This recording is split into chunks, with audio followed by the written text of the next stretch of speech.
Okay, how many of you ever remember lying in bed as a kid, imagining yourself on stage, completely ripping up a mic or a guitar? Anyone ever have that dream? Well, I'm 32 years old, and I still want to be a rock star when I grow up. My name's Lindsay Manfredi. I sing and play guitar in the band Neon Love Life.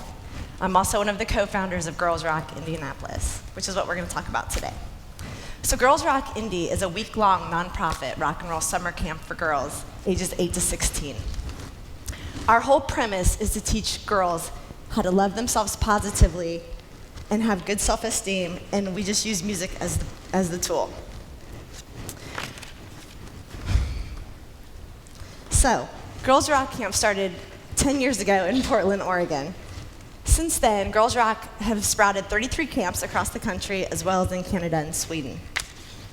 Girls Rock Indianapolis was just inducted into the Girls Rock Camp Alliance this past March after we had successfully completed our first rock camp in 2010.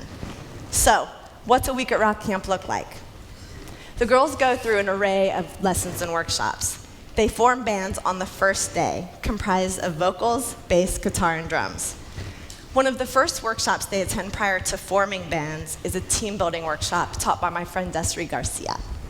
So Desiree travels the globe and takes corporations on challenge courses to help strengthen the bonds between coworkers and management.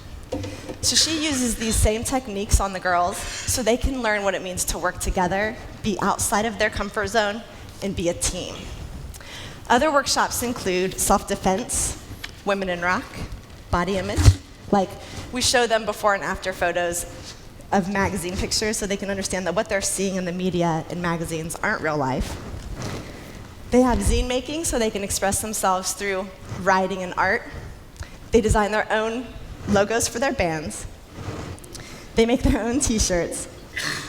And then when they're not learning about aspects of rock and roll, they're learning how to play rock and roll. So we have instrument instruction in the morning with songwriting workshops, and in the afternoon, loud and quiet band practice.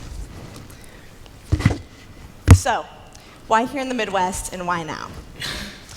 When I was a little girl, I knew I wanted to be a rock star. As soon as I saw Debbie Gibson running around on stage in those damn biker shorts and miniskirt, I was like, there it is. It was a daily ritual for me to grab the upright vacuum and stick it in front of the mirror and totally sing note for note whatever song of whatever band I was obsessed with that week. I still do that. But here's the kicker, my experience. I grew up in a very right-winged Christian home. Like, my parents actually took away my Debbie Gibson Electric Youth album because they thought that her lyric, "The future only belongs to the future itself, and the future is Electric Youth," wasn't of God, because the future belongs to God. So, I just became an angry child and I rebelled. I listened to whatever music I wanted to listen to, whenever, as loudly as I possibly could. You see, like every other struggling teenager, I was just trying to make my way into who I was going to be.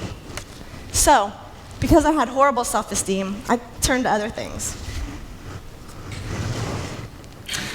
They tell you growing up to reach for the stars and go for your dreams, but I didn't have the tools, I didn't have the education, and I totally didn't have the support.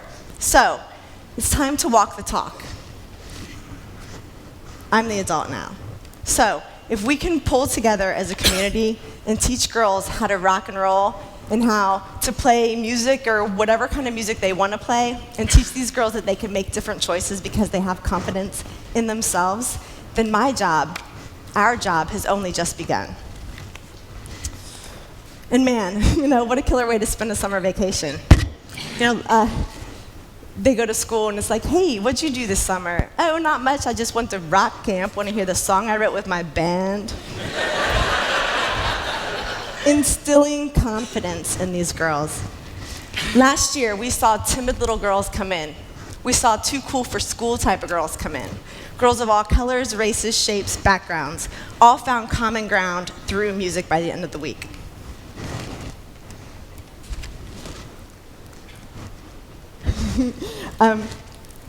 Also, we never could have done this without the community that stepped up. We had so many women supporters. It was incredible. It almost makes me want to cry. But the reaction from the parents was even amazing. We had one parent write us and say, "Thank you for curing my daughter of Bieber fever." She's true story. She's now asking about Blondie and Patti Smith. We had another parent write in and say our daughter never would sing around us, and now she's walking around the house belting it out. That's a big deal. Hank Wozniak, who wrote the Asset-Based Thinking book, Change the Way You See Everything, he wrote one for teens. He had 50 copies delivered to our door so we could give them to the girls. The volunteers, I mean, no one's getting paid to do this, but what we are getting are friendships in a community, and we never could have done it without Indianapolis. The Midwest has such an amazing music scene right now.